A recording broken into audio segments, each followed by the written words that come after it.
It's July in the garden, my friends, and it's still a little gloomy here in San Diego, hopefully a little sunnier where you're at. And I hope your garden's looking like the one behind me right now, but even if it's not, we've got some great picks for you. In the month of July, you can still get in the ground from myself, Jacques, Shannie, and Sam, a new contributor here at Epic Gardening. And I'm gonna kick it off with my biggest pick, the pumpkin. One I have here is called Atlantic Giant, and it's nowhere near its full power level yet, although I did plant it before July. The thing about pumpkins is, if you want them by the time you're thinking about pumpkins, which would be, of course, be Halloween or Thanksgiving, you need to plant them right now. And there actually are a ton of varieties that you can get into. So I'll go into some weird ones, and then I'll go into some more standard ones. There's the white and black pumpkins. There's Black Cat. This is a small pumpkin, so you can grow it even in a small space. Then there's Casparita. That is a small white pumpkin. But if you want a white carving pumpkin, then you would go with something like Lumina, which I've grown before. It's really cool. Then if you want something close to an Atlantic Giant, you could of course just grow that. Or we have one called Big Max. I don't know why, but the art on this one, I just really like it. It kind of reminds me of like the 1950s, like maybe some kind of magazine or something like that. But this one grows absolutely massive. I will say for a giant pumpkin, you probably want to get it in the ground earlier than July, but you could still try to pull it off. And then you've got the Dill pumpkin, which is kind of like this silvery skinned one, a little bit different shape to it. And then finally, the classic jack-o'-lantern. If you want my rec on an easy pumpkin, I would just grow the jack-o'-lantern. It's the most pumpkin of the mix. But the way to grow these, I mean, they're just a squash, right? They're just a cucurbit style plant. And what you want to do is you plant a few seeds in a mound, or in a raised bed. But if you're gonna do it in the ground, you'd plant them in a mound and you'd put like 2 or 3 seeds in there. And then as that matured, you'd thin down to 1 and you'd plant different mounds about 4 to 6 feet apart. But I'll show you how we did it in the raised bed. So what we've done in a raised bed is put it right at the corner. That allows it to fall over the side, and you can tell it's spreading like crazy on the ground. All of this foliage from one plant. If you want giant pumpkins, you would actually take off every pumpkin but one, which is what I'm doing right here. But this will support 3 to 5 pumpkins of normal carving variety. And speaking of, I have one more to throw at you. It's the one in our new Epic line, the spooky pumpkin. I don't know, the art on this one it's really cool. Now that July is here, the summer heat is finally arrived, and it's going to stay hot up until the end of this year. So what are we gonna do about our flowers that don't really like to bloom? My calendula is already giving up, but my established flowers like my straw flowers, my echinacea, my blanket flower, they're still blooming and chugging along, but it could be hard to establish a new one in the summertime.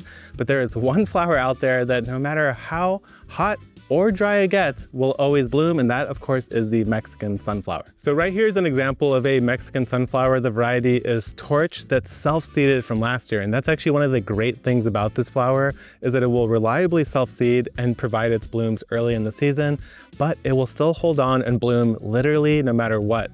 This plant right here, just for context, is on 0 irrigation. It's not even inside my raised bed, and yet it's still this big and blooming this profusely, just to give you an idea of how reliable this flower is. Now, one of the things I really appreciate about this, besides the fact that it has this wonderful, crazy, vibrant color, is that things like hummingbirds and also monarch butterflies are so attracted to it. There's not a single day that goes by without seeing at least one monarch on one of these flowers. So let me show you how to actually start these from seed, because there is one little thing about it that makes it a little bit trickier. Actually, one of the reasons this spreads so well in the garden is because of the special needs it has for germination, oddly enough. So the first thing you want to do is get a seed cell like this and get the soil nice and wet. And then we're going to be seeding right on top. So luckily the seed here is quite large, and the thing that this needs that makes it unique is that it needs light for germination. That is why it spreads so well in the garden, because the seed just falls on the surface and then the light hits it and it's able to germinate. And that's exactly why we wanted the soil to get wet first, because now that it's wet, all I have to do is simply press the seed down into the soil, trying to make sure that it has really good contact with the soil beneath. And then that's all we really have to do. It should be able to germinate after this point. Gardening in Zone 6A in July is the perfect time to get started on your fall crops. I have 2 beds of onions that I started this spring, and they're gonna be harvested pretty soon here in the month of July. And then once all of these are out, I'm gonna get started on sowing all of my carrots for a nice fall crop. Carrots are a great vegetable to grow because not only are they so delicious, but they also store really well. So it's a really good staple crop to grow if you're trying to grow something that you can enjoy through the fall and winter. I like to grow the Danvers 126 from Botanical Interest. These are just a really nice, reliable carrot to grow. They're a good size, they're a great length, they're a good thickness, and they taste amazing. And if you do sow your carrots around this time to get for a fall crop, if you let them grow in your raised bed or in the ground just after your last frost, they'll taste even sweeter after they get crisped up by that little bit of cold. Now, once I harvest these onions and I'm getting ready to sow my carrots, I'm gonna turn this bed over by just working the soil a little bit, adding a little bit of fertilizer, and then I'm just gonna plant my carrot seeds all in rows, similar to how, I know they're kind of tangled and a mess right now, but similar to how all of my onions are in rows. And the key to growing successful carrots, or I should say germinating carrots, because they can be very hard to germinate and a lot of gardeners give up on them because of that. They can take sometimes up to 3 weeks. So just like I have on this bed of onions, I like to put a little layer of straw after I lay my carrot seeds down because that helps the soil retain moisture. That way the seed can stay nice and moist while it's trying to germinate. And then that is a seed that you definitely want to plant either before you're going to have a lot of rain, or you just need to be really committed to watering them often while they're germinating, because if your carrots dry out, they're not gonna grow. And then when they do sprout and they're about 3 to 4 inches, make sure to thin them every 2 to 3 fingers. That way they have enough space to grow into nice big carrots. Let's start off with a staple crop that is incredibly expensive at the grocery store and also incredibly easy to grow at home. I'm talking about avocados. Timing is so important with this tree. I mentioned this is the planting in July video, and indeed, July is an excellent time to get an avocado tree in the ground because we've got several months until winter comes along. This is plenty of time for the tree's roots to become established and the plant to kind of ready itself for the challenge of getting through a potentially cold winter. Avocados do have a unique planting style where you are going to dig a slightly shallower hole than many other fruit trees. We're going to locate the base of the tree right at the root flare where the tree starts to flare out to make its roots. And then we are going to plant it in the hole a little bit high up. This is going to make sure that those top feeder roots, these plants are fairly shallow rooted, it's going to make sure that the top feeder roots are getting plenty of water and nutrients and that we don't bury the plant too deep. This plant is also going to start to settle over the season, and we just want to make sure we're totally cleared of the top graft and that the feeder roots are getting what they need. You want to put some nice, well-rotted mulch around the tree. This is a water-hungry, nutrient-hungry tree. We want to give it what it wants to get the best start possible. They're going to be watered very regularly as they become established and when they're in their fruiting period. Almost all year round, avocados want regular water. So this is one that you're going to want to hook up to irrigation or be ready to commit to getting out there with the hose pretty frequently. An avocado tree is obviously a much higher investment than a packet of seeds, but with an avocado fruit in the grocery store running you $1 or more a piece, you are going to have an impressive return on your investment in no time. You might think July is a little too late into the season to start any of your big staple crops for summer, but honestly, it's one of the best times to start cucumbers, and in particular, the Market More cucumber, because these do really well in the summer heat. They thrive in the sun, and they only need about 60 days from seed to maturity. So if you plant them in July, you'll be harvesting in September before your first frost in mid-October. This cucumber variety is a staple in my garden. I've been growing them for the last few years, every year, because they're great for sandwiches, salads, snacking, and while they're not a typical pickling variety, I still pickle them with the dill that I grow in my garden, and I find them to be really, really delicious. Cucumbers are a really easy crop to grow, and my favorite way to grow them is vertically. I have these hoop trellises set up throughout my garden in between raised beds.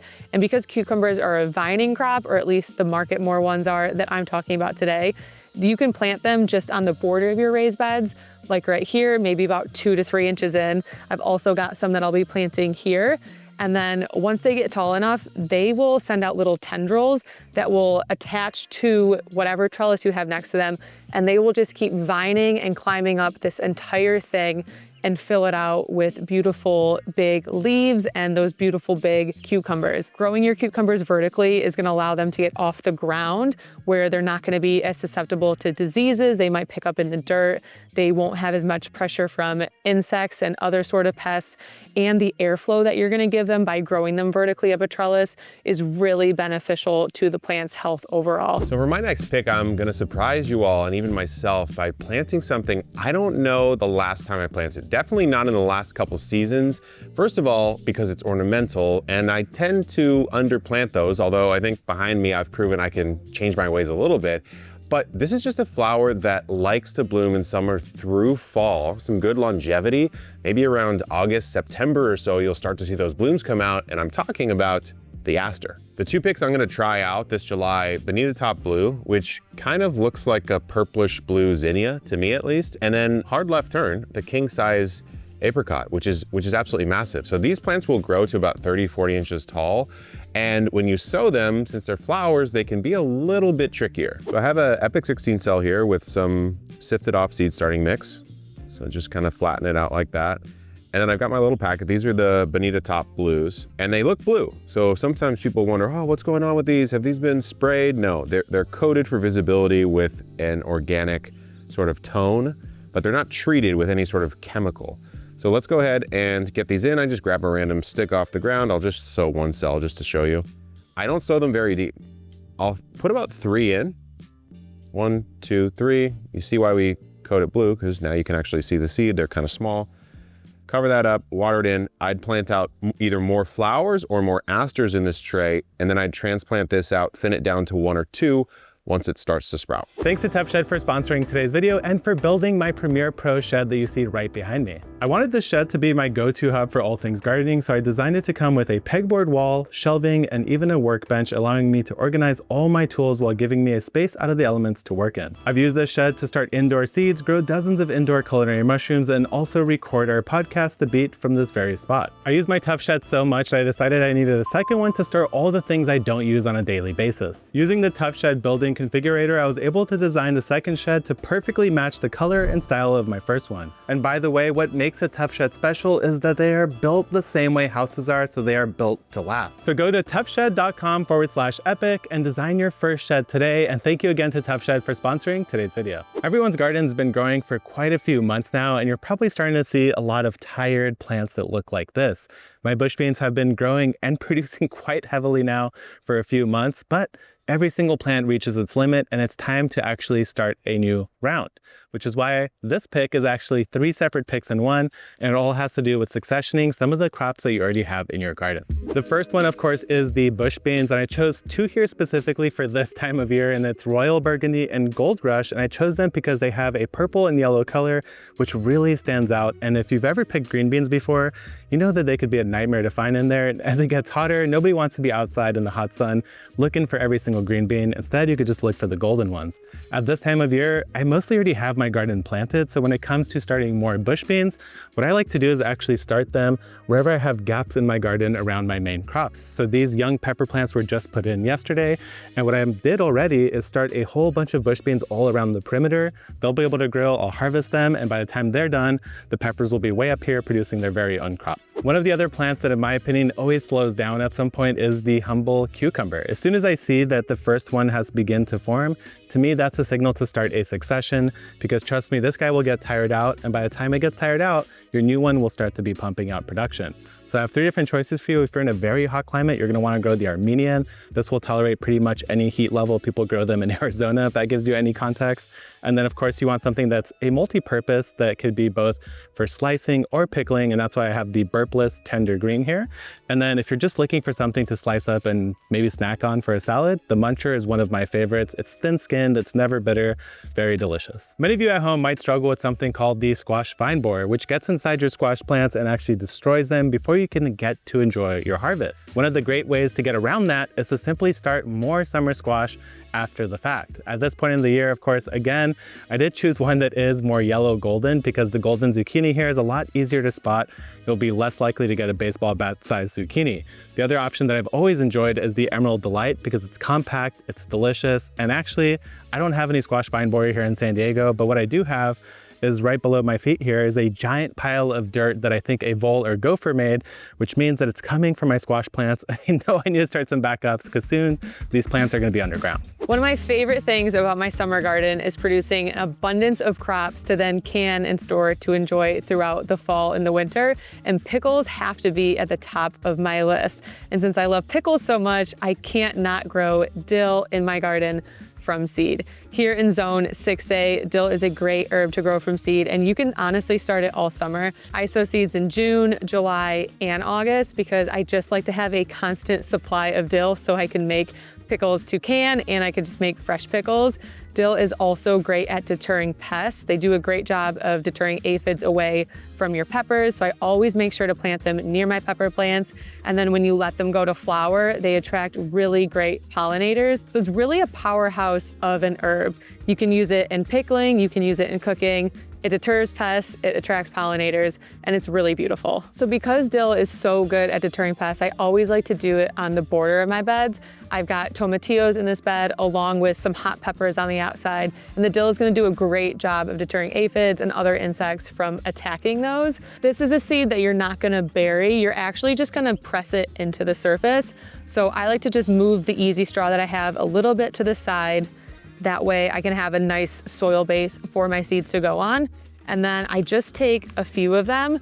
These are really small seeds, so it's hard to only drop a couple of them at a time. I've got a little bunch here that I planted just under 2 weeks ago, and I'm gonna have to thin this down. So if you can help it, just put maximum of 3 seeds into the soil. And then once they're on the soil, you're just gonna press down on it a little bit just to kind of place them.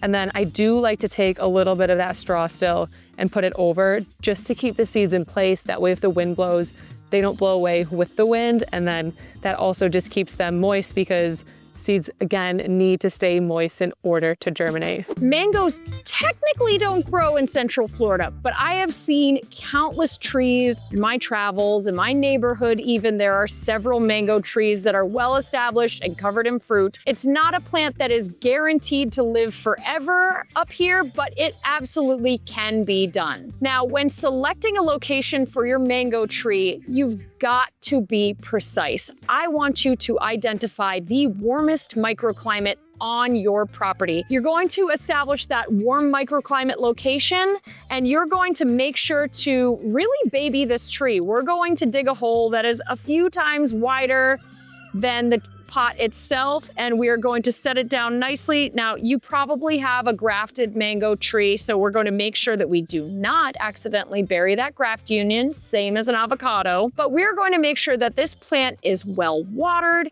that we amend the planting site with some good quality compost. Mango trees do like it slightly acidic. We're going to baby this tree best we can. Like I said, nothing less than the best when we're talking about the king of fruit. Timing is also essential. I mentioned the month of July for a reason. The heat and peak of summer is a great time to get your mango in and established and give it the weather it wants for several months in a row. We're going to get our mango tree established. We are not going to plant it too close to the next tree because these trees are large and they are going to want to spread. We don't want anything to impede this glorious tree. Finally, when you do get fruit, you are going to go toe-to-toe in a battle with the squirrels. I have seen many creative ways to get around the squirrel issue in Florida. You're going to find your own path. Some people use individual packaging, wire mesh covers. Some people eat squirrel soup. I'm not advocating for that. There's going to be a solution for you. Once you taste your first homegrown mango, you're gonna realize it's worth fighting for, and you're gonna figure out a way to keep those squirrels off your tree. Good luck. So whether you're a beginner or a veteran gardener, I really encourage you to start this seed in July. And if you're somebody that is looking for a little bit of instant gratification in the garden and you're a little impatient like I can be sometimes, this is a great seed to start because in as little as 30 days after you sow these seeds, they can be ready to harvest. And the seed I'm talking about is the Bloomsdale spinach variety from Botanical Interest. I have been growing this for a few years now, and I've had a ton of success, especially the last 2 years, because I've been implementing a couple little techniques that help me grow more spinach for longer. My favorite way to grow spinach is in a grow bag. I really like the 5-gallon size because I think it's enough to support one plant if you do them right in the middle like these ones that I have, or you could even spread them out and do a few on the border. Grow bags make it really easy to move your plant around into some shady spots if it starts getting really, really warm. I'm gonna be sowing these in July, so there are gonna be some hotter days that sometimes could cause spinach to bolt. So what I do is I just pick these up and I move them to a shady spot and prevent them from bolting. That way I can enjoy them longer.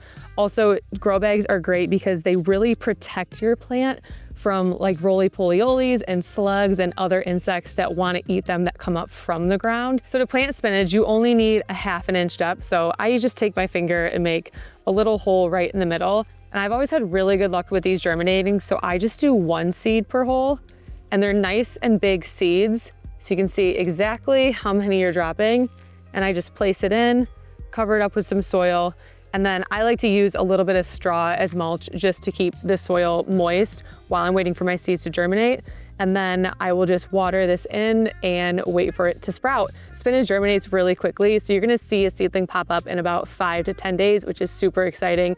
And then from there, like I said, it grows super quick. You can be harvesting leaves in as little as 30 days. And then this is one, as you'll see, I've already got a couple plants. This is one I plant in July, but I honestly succession sow this pretty much all season long because it's great to enjoy from spring through the fall. So July is still a time to be sowing, while of course I hope you're harvesting from the garden as well. If you want to get a little deeper on my pumpkin journey, you can check out my giant pumpkin experiment right here. Of course, all these seeds you can find at botanicalinterests.com or shop.epicgardening.com. And we'll see you in the next one, guys. Good luck in the garden and keep on growing.